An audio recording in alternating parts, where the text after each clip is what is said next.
Baik, selamat malam Bapak Ibu. Tepat jam 6 kita memulai hari ini. Temanya adalah menghukum mati koruptor era COVID-19 yang dibawakan oleh Ibu Erni Herlin Stiorini. Beliau merupakan Kaprodi S2 dari Fakultas Hukum Unpad Surabaya. Nanti Bapak Ibu dalam melakukan tanya jawab boleh langsung mengechat saya pribadi dengan menyebutkan nama beserta instansi jika berkenan, atau bisa langsung di-search secara everyone. Baik, kepada Bu Erni, saya persilakan langsung bisa memaparkan materinya. Terima kasih.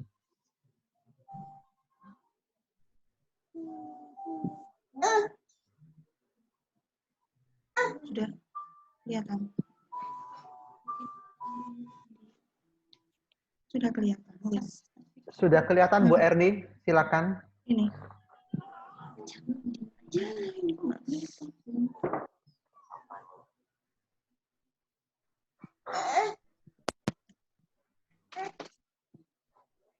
Ya, selamat malam Bapak Ibu. Selamat malam Adik. Kali ini kita akan membicarakan tentang hukuman mati koruptor pada era COVID-19. Saya awali dulu dari pengertian daripada korupsi. Apa yang dimaksud korupsi dalam bahasa Latin artinya adalah suatu perbuatan yang busuk, yang buruk, bejat, tidak jujur, dapat disuap, tidak bermoral, menyimpang dari kesucian, kata-kata atau ucapan yang hina atau menfitnah. Kemudian beberapa aturan tentang korupsi di Indonesia di dalam KUHP. Di dalam KUHP itu sebenarnya tidak mengatur tentang tindak pidana korupsi, tetapi di dalam buku kedua bab 28 itu mengatur tentang kejahatan jabatan. Kemudian di pasal 413 sampai 437 itu mengatur tentang korupsi sebagai delik atau tindak pidana jabatan, di mana itu dilanjut di dalam pasal 415 sampai dengan 425 bahwa meskipun tergolong tindak pidana khusus, namun unsur-unsur tindak pidana jabatan belum berkorelasi dengan aspek yang merugikan keuangan negara ataupun perekonomian negara. Tindak pidana jabatan di sini di dalam KUHP lebih dipahami sebagai perbuatan penggelapan, kemudian pemalsuan, menerima hadiah, menerima suap dalam kedudukan sebagai pejabat. Yang berikutnya, peraturan penguasa perang pusat Kepala Staf Angkatan Darat tanggal 16 April tahun 1958 nomor PRT Perpul 013 ini juga sudah menyinggung tentang tindak pidana korupsi. Akan tetapi pada saat itu tujuannya adalah untuk membongkar perilaku korupsi yang pada saat itu mewabah di hampir semua instansi pemerintah dan swasta dan membuat pemerintah berwibawa dan pemerintah tidak berwibawa. Kemudian berikutnya, di dalam Undang-Undang Nomor 3 Tahun 1971, dalam pasal 1 ayat 1 sub A terdapat unsur langsung atau tidak langsung merugikan keuangan atau perekonomian negara. Kata tidak langsung ini sangat luas sehingga akibat hukumnya dianut di dalam teori von Burli mengenai ajaran kausalitas yang di mana teori ini adalah teori dari conditio sine qua non, yaitu rangkaian syarat yang turut menimbulkan akibat harus dipandang sama dan tidak dapat dihilangkan dari rangkaian proses terjadinya suatu akibat. Jadi setiap syarat itu menimbulkan adanya suatu akibat. Pasal 1 ayat 1 sub A terdapat unsur atau patut diketahui. Ini dimaknai dengan kealpaan atau kulpa yang menimbulkan kerugian negara.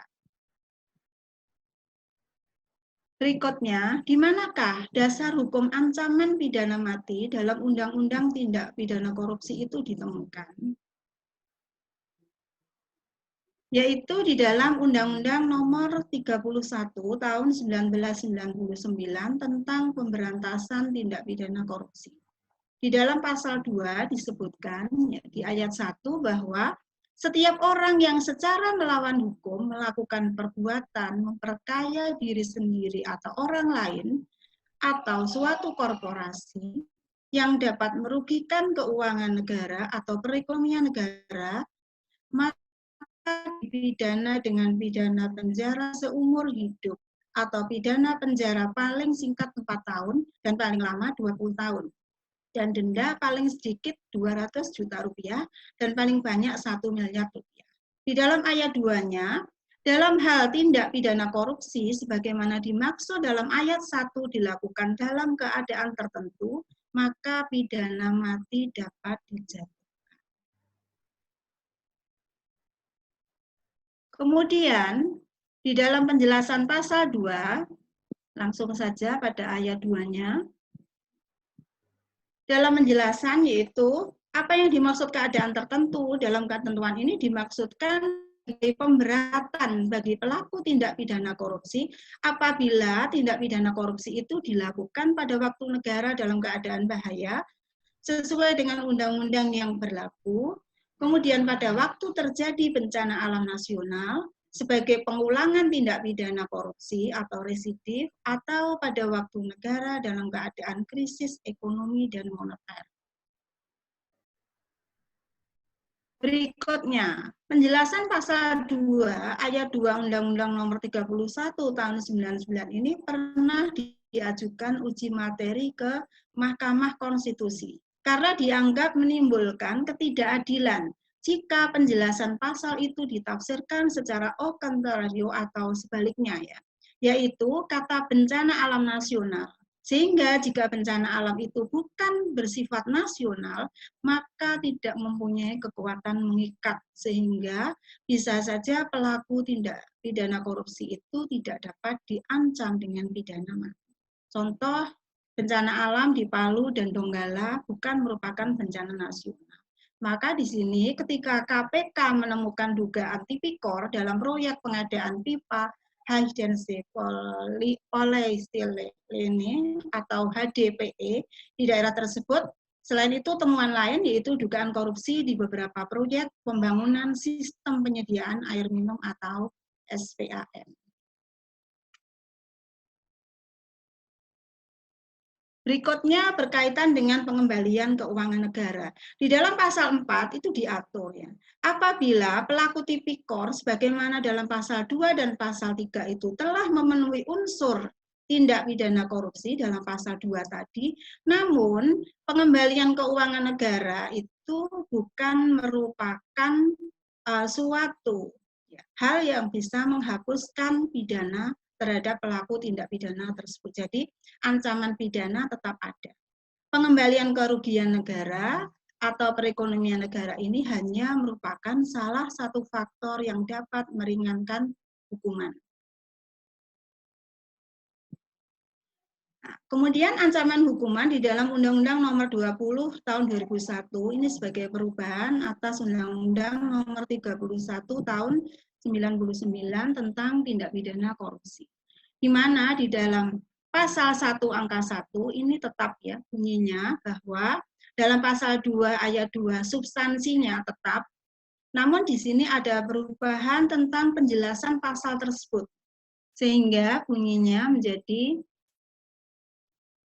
yang dimaksud dengan keadaan tertentu dalam ketentuan ini adalah keadaan yang dapat dijadikan alasan pemberatan pidana bagi pelaku tindak pidana korupsi, yaitu apabila tindak pidana tersebut dilakukan terhadap dana-dana yang diperuntukkan bagi penanggulangan keadaan bahaya, bencana alam nasional, kemudian penanggulangan akibat kerusuhan sosial yang meluas, penanggulangan krisis ekonomi dan moneter, dan penanggulangan tindak pidana korupsi.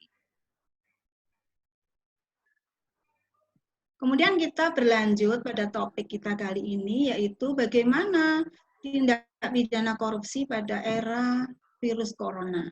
Keadaan tertentu bila dikaitkan dengan kondisi sekarang ini, yaitu dengan pandemi COVID-19, maka termasuk bencana alam nasional. Hal ini dapat dilihat pada keputusan Presiden Republik Indonesia nomor 12 tahun 2020 tentang penetapan bencana non-alam penyebaran coronavirus COVID-19 sebagai bencana nasional.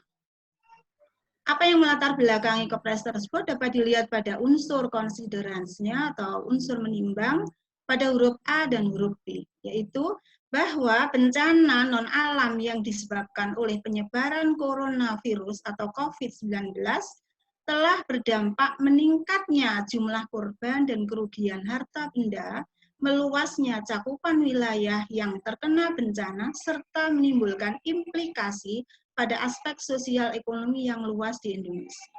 Kemudian yang huruf B, bahwa WHO telah menyatakan COVID-19 sebagai global pandemic pada tanggal 11 Maret tahun 2020.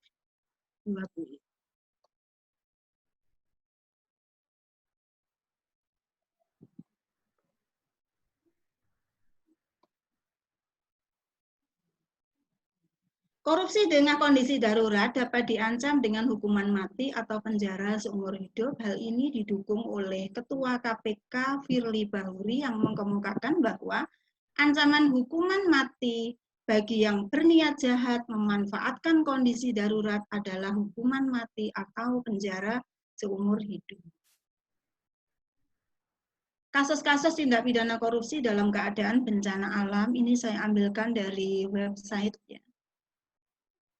Ini, yaitu mulai dari oknum pejabat pemerintah, legislatif, hingga pihak swasta yang mendapatkan tender proyek penanganan bencana ini dalam 10 tahun terakhir. Belum lepas dari ingatan kita, pada akhir tahun lalu Komisi Pemberantasan Korupsi menangkap tangan atau OTT sejumlah pejabat pemerintah dan swasta terkait proyek sistem penyediaan air minum di daerah terdampak bencana tsunami di Palu, Sulawesi Tengah.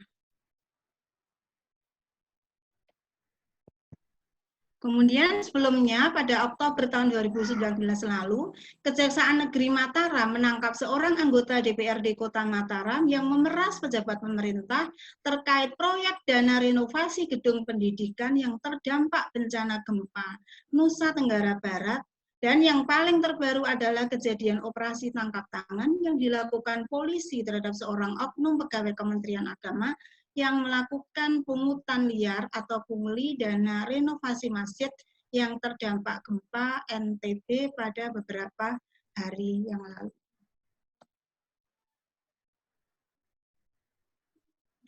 Beberapa dari kasus-kasus di atas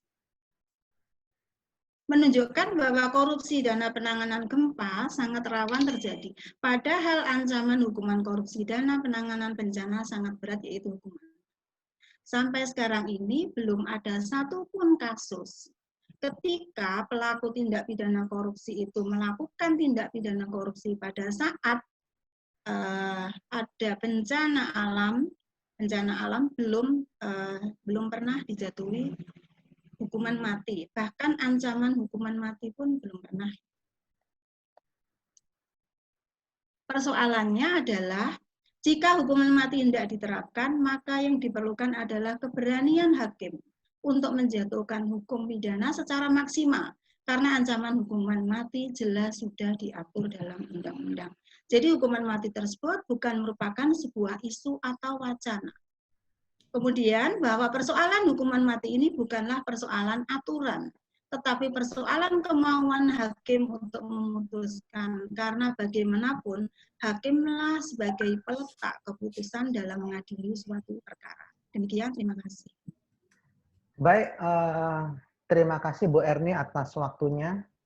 Tadi sudah dipaparkan mengenai Bu Erni, mengenai bagaimana sih jika hukuman mati diterapkan, maka yang diperlukan adalah keberanian hakim untuk menjatuhkan hukum pidana secara maksimal. Ini Ibu ada yang mengechat saya secara pribadi. Menurut Bu Erni sendiri, ketika hukuman mati sudah sebagai tadi Ibu mengatakan sebagai yang maksimal. Kira-kira ketika hukuman mati sudah diterapkan secara maksimal, tetapi kejahatan tetap ada, hukuman apa lagi yang pantas menurut Bu Erni? Silakan Bu Erni. Ya, terima kasih. Sebenarnya hukuman mati itu ketika diancamkan itu tujuannya adalah untuk menimbulkan efek jera. Ya, hukuman mati ini yang merupakan hukuman yang sudah maksimal, ya. Jadi tidak ada hukuman lain, ya hukuman mati itu yang paling maksimal, ya. Tetapi kalau memungkinkan, ya, memberikan suatu kesempatan kepada terdakwa untuk bertobat, ya hukuman seumur hidup itu yang bisa diterapkan. Jika memang hukuman mati itu tidak efektif atau tidak bisa diterapkan. Demikian Pak Tony. Oke, baik Bu Erni. Ini tadi saya melanjutkan lagi pertanyaan dari salah satu orang, tidak mau disebutkan namanya. Kemudian ketika Bu Erni seolah-olah berarti mendukung hukuman mati, apakah itu bertentangan dengan sistem kebijakan apa? Beliau mengatakan mediasi penal, Bu, ya, begitu ya? Iya. Silakan Bu Erni. Iya.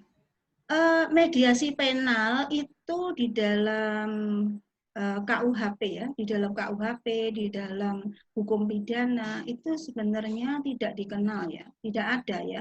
Jadi setiap perbuatan yang itu memenuhi unsur atau rumusan dari undang-undang atau disebut dengan tindak pidana, maka terhadap pelaku ya diproses secara hukum, ya. Memang ada suatu wacana, ada suatu tulisan-tulisan, ya, yang memberikan suatu masukan, ya, atau suatu konsep, ya, bagaimana supaya tindak pidana yang sifatnya ringan, misalkan seperti penggelapan ringan, kemudian penipuan ringan yang itu dapat dilakukan penyelesaian secara kekeluargaan atau dengan mediasi penal, yaitu misalkan dengan mengganti kerugian yang timbul pada korban, maka itu memungkinkan, ya, tapi ketika itu belum masuk pada suatu proses hukum. Jadi ketika suatu perkara atau tindak pidana itu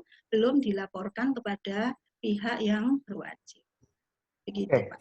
Ya, baik. Terima kasih Bu Erni. Saya pikir sudah terjawab, ya. Nah, ini ada yang menanyakan dari Mas Has, ya. Dia menanyakan, ini memang terkait dengan staf sus, yaitu staf khusus dari Presiden, mengatakan, bagaimana sih pendapat Bu Erni terkait status Presiden yang berdasarkan kewenangannya sebagai kepala eksekutif, beliau mempromosikan perusahaan amartanya dengan menggunakan wewenang atas nama staf sus atau staf khususnya. Mungkin agak jauh menyimpang dari materi, tapi mungkin bisa dikaitkan dengan keterkaitan kewenangan apa KKN mungkin, Bu? Ya. Jadi di dalam tindak pidana korupsi itu memang ada ini, ya, ada juga yang dilakukan karena adanya penyalahgunaan wewenang, yaitu pada saat pejabat itu diberikan wewenang, tetapi dia menyalahgunakan kewenangannya untuk tujuan mencari keuntungan pribadi. Kalau itu menyangkut keuangan negara atau perekonomian negara, dan tentunya menyangkut, ya, kalau sudah pejabat yang berwenang, maka di sini masuk di dalam unsur atau memenuhi unsur rumusan tindak pidana korupsi, ya, dapat diancam dengan pasal-pasal di dalam Undang-Undang Tindak Pidana Korupsi. Oke, baik. Terima kasih Bu Eri. Jadi tetap ada ini ada unsur-unsurnya juga. Kemudian Bu Eri tadi melanjutkan pertanyaan dari Pak Selamat. Saat ini kan teori pemidanaan ini fokusnya keadilan restoratif. Apakah masih dipertimbangkan, Kak, hukuman mati itu menurut Bu Erni?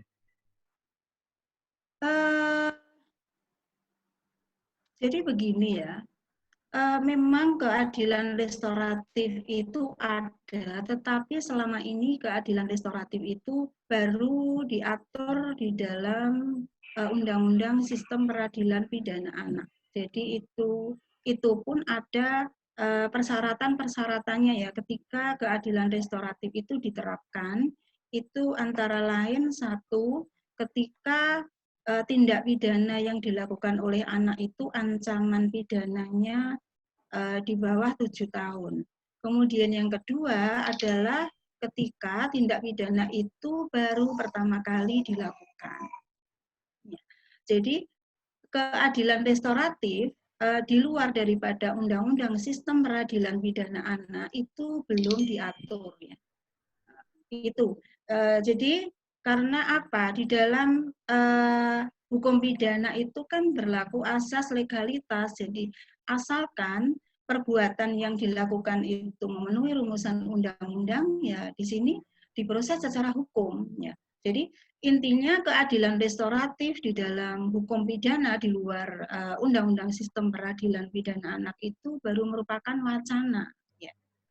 Mungkin nanti ketika RKUHP itu disahkan menjadi undang-undang itu memang ada ya.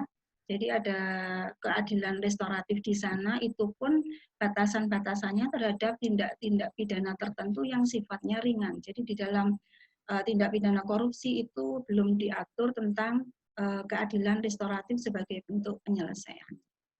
Oke. Jadi gini Pak Tomil, bisa Iya. tegaskan lagi. Jadi di dalam pasal 4 tadi ya, Undang-Undang Tindak Pidana Korupsi kan tadi diatur. Ya, jadi meskipun pelaku tindak pidana korupsi itu mengganti keuangan negara yang dirugikan olehnya, tetapi dengan penggantian keuangan negara itu bukan berarti menghapuskan ancaman hukuman terhadap dia. Ya. Itu hanya kemungkinan bisa mengurangi saja terhadap ancaman hukuman yang akan dijatuhkan. Itu, Pak. Ya, berarti tetap menunggu kita RKUHP-nya, Bu ya. Sekarang mudah-mudahan ada keadilan restoratif di sana. Betul begitu, Bu ya? Ya. Terus, Bu, ini ada pertanyaan dari Bu Yovita. Saat ini kan orang-orang cenderung pro kehidupan atau pro life karena terkait hak asasi manusia. Selain itu, kematian itu milik Tuhan. Walaupun seperti Presiden Rusia mengatakan yang mengirimkan mereka ke Tuhan adalah saya. Ini bagaimana tanggapan Ibu terkait pergeseran paradigma dari kematian itu milik Tuhan yang dari pemidanaan menjadi pro life? Bagaimana, Bu? Ya. Ya kalau menurut saya begini ya, memang di dalam Undang-Undang Dasar 1945 pasal 28 huruf H itu kan memang diatur tentang hak ya, hak-hak asasi manusia, antara lain kan hak hidup ya, bahwa seseorang itu mempunyai hak hidup. Berarti tidak boleh seorang pun ini menghilangkan nyawa orang lain, intinya begitu ya. Jadi itu dimiliki oleh setiap orang yang diatur di dalam Undang-Undang Dasar 45. Tentang pro-life tadi, kalau memang itu akan diterapkan, berarti di dalam Undang-Undang Tindak Pidana Korupsi ini ancaman pidana matinya ini ya mungkin dihapuskan ya, untuk memberikan kesempatan bagi pelaku tindak pidana korupsi itu mungkin bertaubat ya. Jadi mungkin hanya ancaman hukuman maksimalnya ya 20 tahun seumur hidup atau maksimal 20 tahun. Ya. Jadi itu dari tambahan 15 tahun maksimal di pasal 10 KUHP tentang jenis-jenis pemidanaan itu Pak. Ya. Jadi memang karena di sini kan belum ada juga yang dijatuhi dengan pidana mati ya, baru ancaman. Jadi boleh saja karena itu kan ancaman maksimal kan pidana mati. Jadi hakim boleh saja tidak menjatuhkan hukuman pidana mati. Ya. Tetapi di sini mungkin bisa dipilih hukuman seumur hidup atau maksimal 20 tahun. Gitu. Baik, Bu Eri ini melanjutkan lagi, ada yang sepertinya penasaran. Kalau tadi Bu Erni memberi justifikasi secara tidak langsung bahwa hukuman mati adalah suatu hal yang mutlak dilakukan, menurut Bu Erni sendiri hukuman mati model yang bagaimanakah yang bisa dilakukan? Apakah seperti rajam atau kursi listrik atau bagaimana Bu? Kalau di dalam undang-undang kita kan dengan cara ditembak, gitu Pak Tommy. Iya, maksudnya mungkin Ibu ada Ya. tanggapan selain ditembak yang Ibu inginkan atau ada usulan misalnya atau bagaimana? Apa suntik mati yang lebih manusiawi misalnya? Menurut saya sendiri, menurut saya pribadi ya Pak Tommy Iya, ya. iya.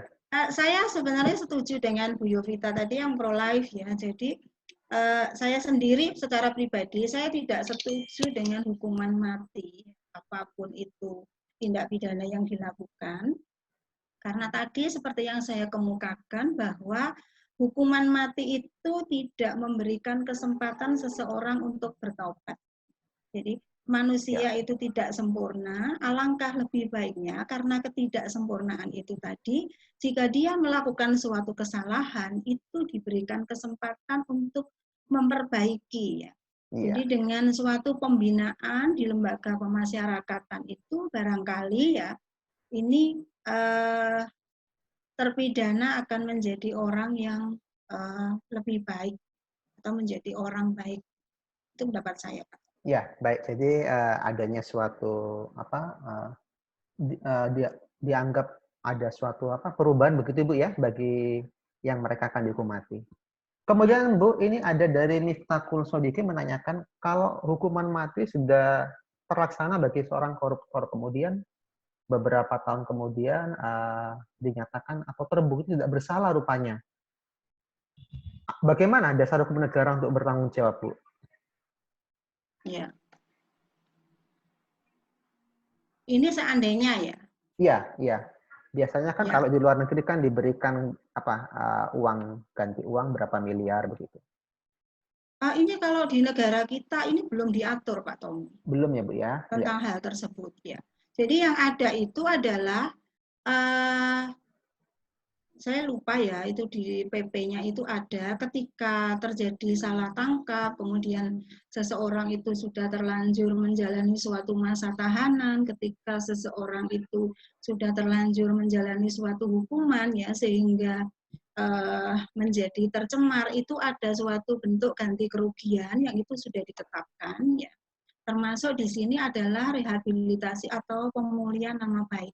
Tetapi untuk bagaimana jika seseorang itu sudah dijatuhi hukuman mati, kemudian nanti di belakang hari ternyata terbukti bahwa dia tidak bersalah, ini seperti apa tanggung jawab negara itu belum ada aturannya selama ini. Belum ada aturannya, berarti masih ada kekosongan norma, Bu ya? Iya. Bu, ini ada pertanyaan dari Alfian Yusuf, mahasiswa MH42. Hukuman mati itu dia setuju kepada Ibu tidak menciptakan efek jerah pada kejahatan. Kemudian dia menyatakan sebetulnya hukuman mati tidak memiliki korelasi naik turunnya suatu kejahatan, termasuk korupsi itu pasti turun atau akan turun karena hukuman mati. Karena korupsi itu adalah kejahatan terorganisir, sehingga harusnya bisa dicegah dan minimalisir dalam pengawasan proyek atau anggaran. Kira-kira bagaimana tanggapan Ibu? Ya, jadi selama masih ada masyarakat, maka kejahatan itu tidak akan pernah bisa hapus ya Mas, tidak akan pernah hilang. Itu yang pertama. Kemudian memang ya, jadi untuk mencegah itu lebih baik daripada menindak atau memidana, apalagi menjatuhkan pidana mati. Ya. Memang ya, jadi ini di luar tindak pidana korupsi pun ya.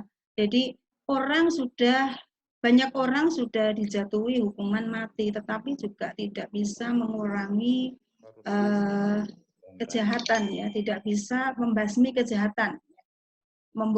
Ini kejahatan masih tetap ada ya.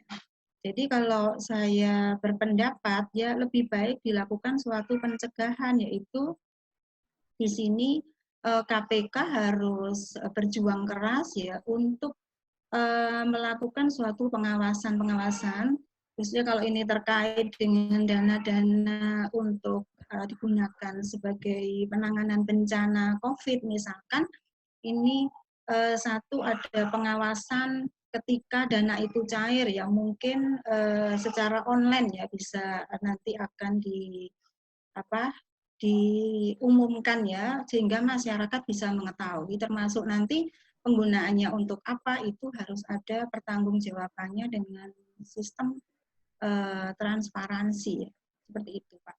Oh ya, baik, terima kasih Bu Erni. Ini ada lagi yang ngechat saya. Menurut Bu Erni, dalam perspektif HAM ada hak untuk hidup. Kemudian, apakah juga ada hak untuk mati terkait dengan tema seminar ini, Bu? Hak untuk mati, Hak maksudnya untuk hak untuk mati mati. bagi koruptor ini. Apakah itu dapat dianggap sebagai hak bagi yang merasa dirugikan misalnya? Hak untuk hidup itu memang diatur di dalam undang-undang ya. Betul. Tetapi kalau hak untuk mati itu menurut saya bukan hak ya untuk mati itu. Ya setiap orang nanti akan mati itu pasti ya Mas Pak Tommy ya. Iya, Tetapi iya.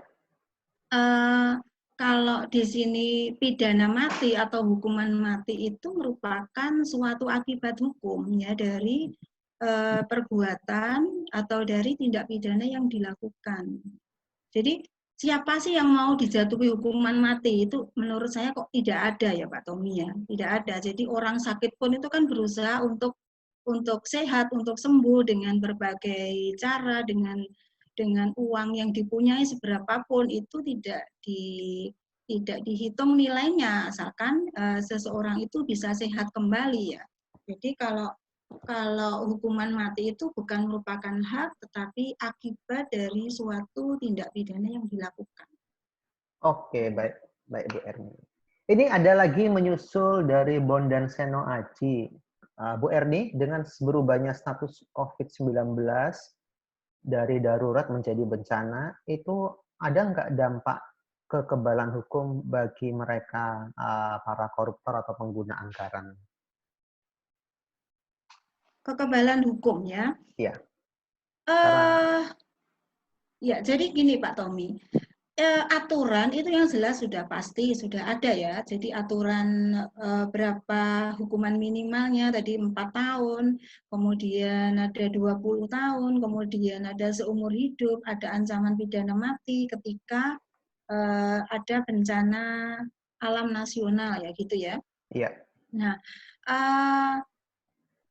kalau undang-undang itu sudah pasti aturannya, menurut saya aparat penegak hukum itu tidak perlu ragu-ragu untuk apa namanya, utamanya hakim ya ini untuk memeriksa, mengadili dan membuat suatu keputusan ya berdasarkan atas undang-undangnya. Jadi kekebalan hukum ini kaitannya tergantung pada berani atau tidaknya ya. Berani atau tidaknya aparat penegak hukum ini memproses hukum, kemudian menjatuhkan suatu pidana. Begitu Pak Tom. Jadi pada unsur keberaniannya ya, karena pejabatnya itu kemungkinan mempunyai suatu kewenangan atau kekuasaan yang begitu besarnya. Seperti itu barangkali Pak Tommy. Oh Jadi ya, kekebalan hukum itu kekebalan. tidak ada karena undang-undang memang sudah mengatur, tetapi bagaimana penegakan hukumnya itu saja Pak Tommy. Iya, iya. Jadi tetap ada penegakan hukumnya, Bu ya? Ya, pada penegakan hukumnya letaknya. Ini juga ada Bu yang mengechat lagi secara pribadi. Menurut Bu Erni, koruptor yang dihukum mati itu apakah harus dia melakukan korupsi atau apa gratifikasi di atas 1 miliar misalnya, atau apa yang misalnya jutaan pun juga berhak bisa dihukum mati, atau bagaimana tanggapannya? Ya, ancaman hukuman mati itu dijatuhkan, tadi ada ya Pak Tommy ya, di slide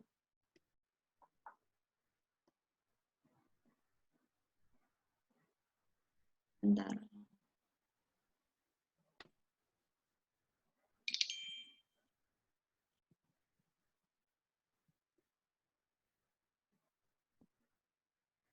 Ya.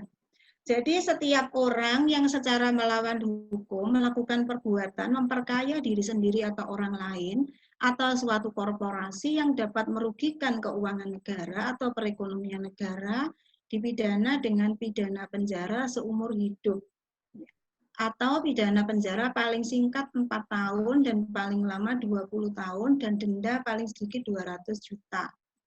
Tetapi di sini di dalam hal apabila tindak pidana itu dilakukan dalam keadaan tertentu, maka pidana mati dapat dijatuhkan. Jadi dalam keadaan tertentu saja ya pidana mati itu dijatuhkan, yaitu dalam keadaan ini. Pemberatan bagi pelaku tindak pidana korupsi apabila tindak pidana dilakukan pada waktu negara dalam keadaan bahaya, sesuai dengan undang-undang yang berlaku. Pada waktu terjadi bencana alam nasional, sebagai pengulangan tindak pidana, jadi seorang residif ini. Atau pada waktu negara dalam keadaan krisis ekonomi dan moneter, itu Pak Tom. Jadi ya, keadaan tertentu yang dimaksud. ada keadaan tertentu, Bu, ya. Ya, kriteria tindak pidana yang dilakukan seperti itu. Iya. Baik, Bu, ini ada pertanyaan dari Muhammad Solahuddin. Beliau menanyakan, hakim pun juga masih yang terbukti kena OTT. Kemudian dia menyarankan apa tidak lebih baik jika negara memperbaiki sistem pemenjaraan yang bisa membuat orang jera dan menyesali perbuatannya. Kira-kira bagaimana, Bu, tanggapannya? Karena ini dari perspektif hakimnya ceritanya masih banyak kena OTT. Ya. Jadi begini, membuat efek jera ya. Jadi dengan hukuman apapun ya, itu memang susah ya memberantas tindak pidana itu memang susah ya. Tetapi di sini mungkin dengan ini ya hukuman yang sifatnya itu apa ya kalau saya bisa katakan ya bahwa bukan hukuman, kalau hukuman seumur hidup barangkali ya Pak Tommy ya. Iya, iya. Itu bisa membuat efek jera kalau menurut pendapat saya ya. Mengapa demikian? Ya. Karena tentunya orang akan berpikir ulang ya kalau untuk selamanya di dalam penjara. Itu Pak Tommy. Kalau hukuman 20 tahun ya itu kan masih ada suatu kesempatan ya untuk balik lagi ke masyarakat. Tapi kalau sudah seumur hidup kan selama-lamanya ada di dalam penjara gitu Pak Tommy. Oh ya, baik. Ini Bu, saya ada lagi satu pertanyaan. Silakan Bapak Ibu nanti bisa langsung mengechat secara pribadi, masih ada waktu, bisa ada 2 pertanyaan lagi. Ini ada yang ngechat saya, Bu. Beliau mengatakan bahwa pernah di akhir tahun 2019 Jokowi mengatakan koruptor bisa dihukum mati bila rakyat berkehendak. Dalam perspektif ini berarti Jokowi pun masih belum memberi ketegasan karena kalau nggak salah yang ini saya berupaya menelusuri beritanya ini ketika Jokowi di SMKN 57 Jakarta Selatan. Jadi dia mengatakan ada yang siswa bertanya, bisa nggak koruptor dihukum mati? Ya bisa saja kalau jadi kehendak masyarakat. Bagaimana tanggapannya, Bu? Ya, jadi gini Pak Tommy, itu saya juga pernah membaca ya Pak Tommy. Tetapi di situ ada suatu pernyataan dari Pak Jokowi ya, kalau tidak salah begini. Mengapa di sini hukuman mati itu tidak dijatuhkan kepada koruptor ya? Ketika itu melakukan suatu tindak pidana ya, tetap oleh karena apa ya tidak dijatuhkan karena tidak memenuhi unsur sebagaimana ancaman pidana mati di dalam Undang-Undang Tindak Pidana Korupsi. Itu Pak Tommy. Jadi yang dilakukan itu belum memenuhi unsur di dalam Undang-Undang Tindak Pidana Korupsi. Contohnya ini Pak Tommy. Jadi di penjelasan pasal 2 ayat 2 itu kan menyatakan bahwa bencana alam yang dimaksud itu kan bencana alam nasional. Nah, bencana alam nasional itu selama bencana alam nasional itu belum pernah ada suatu pejabat yang melakukan tindak pidana korupsi. Jadi yang ini kemudian diajukan oleh masyarakat, mengapa bencana alam nasional, mengapa kok tidak bencana alam? Contoh yang saya beri contoh tadi di beberapa kasus ya, antara lain tadi ada di mana tadi itu, ada di Palu tadi ya, di Sulawesi tadi. Di situ terjadi suatu bencana pada waktu itu. Ada dugaan tindak pidana korupsi yang dilakukan oleh pejabat, tetapi tidak bisa diancam dengan hukuman mati. Mengapa demikian? Karena yang dimaksud di dalam undang-undang itu bencana alam nasional, sedangkan di Palu itu kan sifatnya bukan nasional, begitu Pak. Sehingga inilah yang menjadi celah daripada Undang-Undang Tindak Pidana Korupsi, khususnya di pasal 2 ayat 2 maupun penjelasan pasal 2 ayat 2-nya. Iya. Ya, baik Bu Erni. Tampaknya yang bertanya kepada saya ini ada dua kubu, ada yang menolak, ada yang pro. Sekarang Ya. saya membacakan dulu yang menolak, Bu ya. Ini Ya. yang menanyakan namanya tertera dalam poster sepertinya. Bu Erni, apakah Ibu setuju kalau hukuman bagi koruptor itu seharusnya bukan hukuman mati, tetapi dia menjadi pelayanan hukum berupa sanksi sosial ya, melayani masyarakat seumur hidup, atau mungkin ya dia melayani masyarakat seumur hidup agar bisa memberikan impact society. Kira-kira bagaimana Bu? Tanggapan Bu Erni? Ya. Ini saya juga bertanya balik ya, apa yang dimaksud dengan melayani masyarakat seumur hidup itu seperti apa? Ini kan juga Iya. Mungkin masyarakat itu kan sanksi sangat sosial mungkin Bu ya, seperti sanksi sosial mungkin. Tapi mungkin seperti apa? Dia dipekerjakan di panti jompo mungkin dalam seumur hidup atau bagaimana terkait pelayanan masyarakat. Mungkin begitu?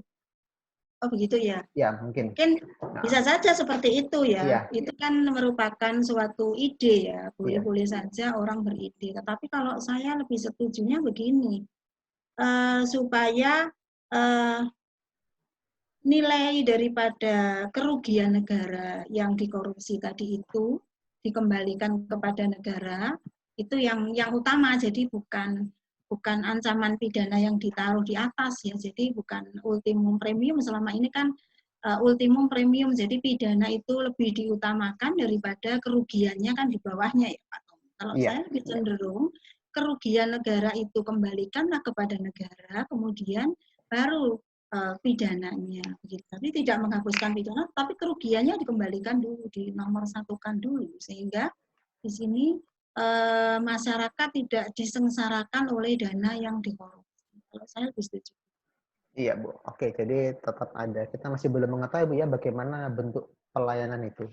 Ini tadi ada yang terlewat dari Andri Cahyanto menanyakan, menurut Ibu sendiri, ketika seseorang terindikasi koruptor, mengapa kok butuh waktu yang lama untuk mencapai putusannya? Kenapa kok begitu tahu sudah tahu dia melakukan kerugian terhadap keuangan negara, kok nggak langsung saja dihukum mati? Ini dari Andri Cahyanto. Mungkin dari perspektif praktis itu bagaimana, Bu? Silakan. Ya. Ini beberapa faktor ya Pak Tommy ya. Iya, silakan. Jadi bukan hanya di dalam tindak pidana korupsi sebenarnya ya, di dalam proses beracara, di dalam proses hukum pidana ya, itu memang memerlukan waktu ya. Jadi ada kendala-kendalanya ketika berperkara di pengadilan itu memerlukan waktu yang lama ya. Mungkin saksinya yang kurang, jadi faktor kesaksian kurang ya. Jadi faktor alat bukti yang diperlukan ini juga belum memenuhi ya. Artinya walaupun di BAP-nya itu sudah terpenuhi, tetapi di dalam proses persidangan itu kan harus menghadirkan saksi-saksi, harus menunjukkan alat-alat bukti yang lain sehingga ada suatu tindak pidana dan terdakwa dinyatakan bersalah ya di dalam pasal 183 ya. Jadi hakim menjatuhkan suatu putusan itu apabila dalam proses persidangan itu dapat dibuktikan bahwa telah terjadi tindak pidana dan terdakwalah yang bersalah. Jadi di sini kalau menurut saya menyangkut tentang alat-alat buktinya yang di sini memang perlu sangat diperlukan mengingat hukum acara pidana itu kan sifatnya kan ini ya.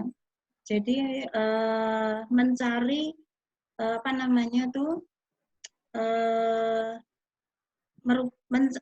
ini ya. Jadi Novum, mendekati kesempurnaan ya Mas ya. Jadi iya. apa namanya saya lupa ya itu ya. Jadi sifatnya itu adalah menemukan ini ya, menemukan kebenaran yang mendekati kesempurnaan. Itu Pak Tom. Iya. Baik. Ini Bu, pertanyaan terakhir. Bagaimana tanggapan Ibu seharusnya ketika seorang koruptor melakukan korupsi yang dirugikan tidak hanya satu orang, tetapi kan banyak orang, bahkan negara pun juga mengalami kerugian. Kira-kira di masa mendatang, kira-kira yang tepat diaplikasikan kepada keluarganya apa, Bu? Apakah agar juga mendapat efek jerah maksudnya begitu? Bagaimana Pak Tommy? Diulang Pak Tommy. Kurang jelas putus-putus. Ini ada yang menanyakan secara pribadi, selama ini kan seorang koruptor itu kan ketika melakukan korupsi yang dirugikan kan tidak hanya satu orang, tetapi bisa banyak orang, bahkan negara pun juga rugi. Yeah. Menurut Ibu nanti sanksi apa? Apakah harus ada sanksi yang diberikan kepada keluarganya kira-kira? Atau bagaimana? Ya. Kalau menyangkut sanksi pidana itu tidak bisa disubstitusikan, jadi tidak bisa digantikan oleh orang lain ya Pak Tommy. Jadi ya pelaku itulah yang akan dijatuhi pidana. Tetapi dari segi kerugian, maka di sini ya kerugian itu ya harus dilibatkan kepada keluarganya. Dibebankan jadi, begitu Bu ya? Ya, jadi apa namanya? Pihak keluarga ya ikut bertanggung jawab. Yang tentunya yang di sini ada kaitannya dengan tindak pidana korupsi itu. Misalkan hasil korupsi itu dinikmati bersama orang tuanya, dinikmati bersama saudara-saudaranya, maka di sini nilai kerugian itu mereka ya harus mengembalikan.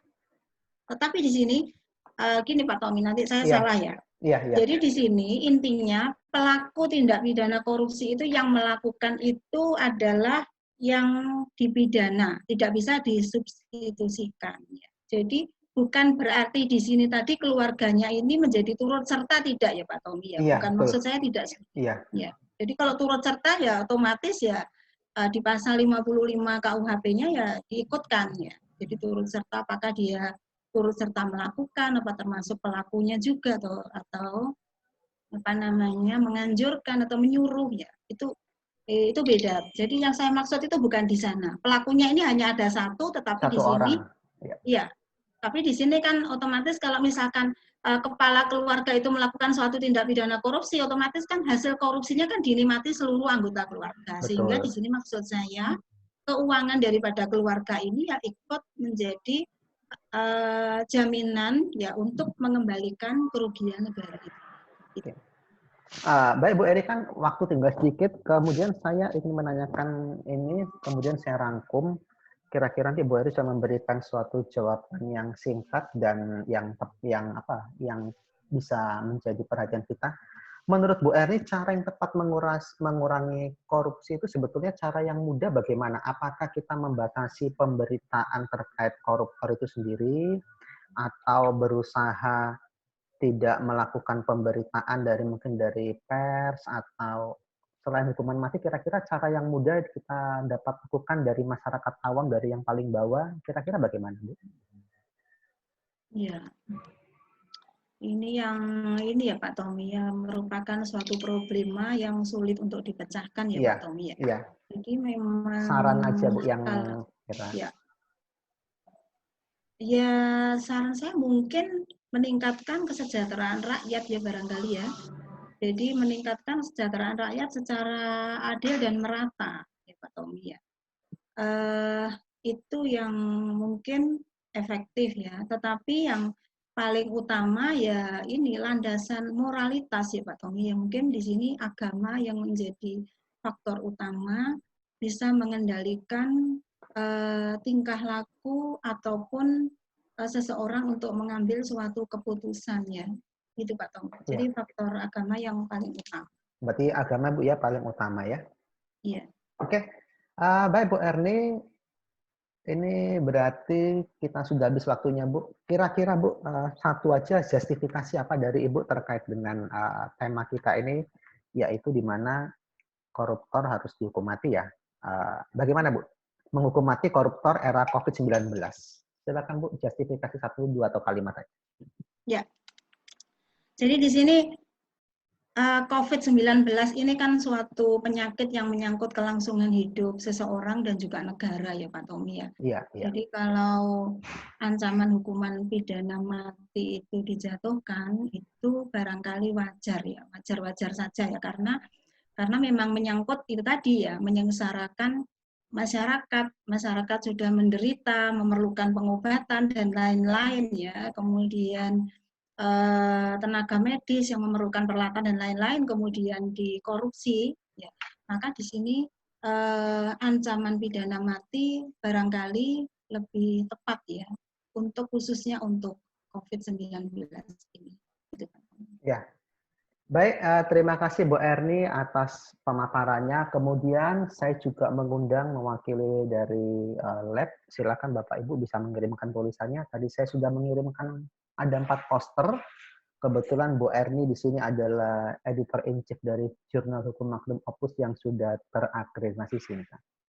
Baik, saya ucapkan selamat malam. Terima kasih atas partisipasinya. Jangan lupa memakai masker.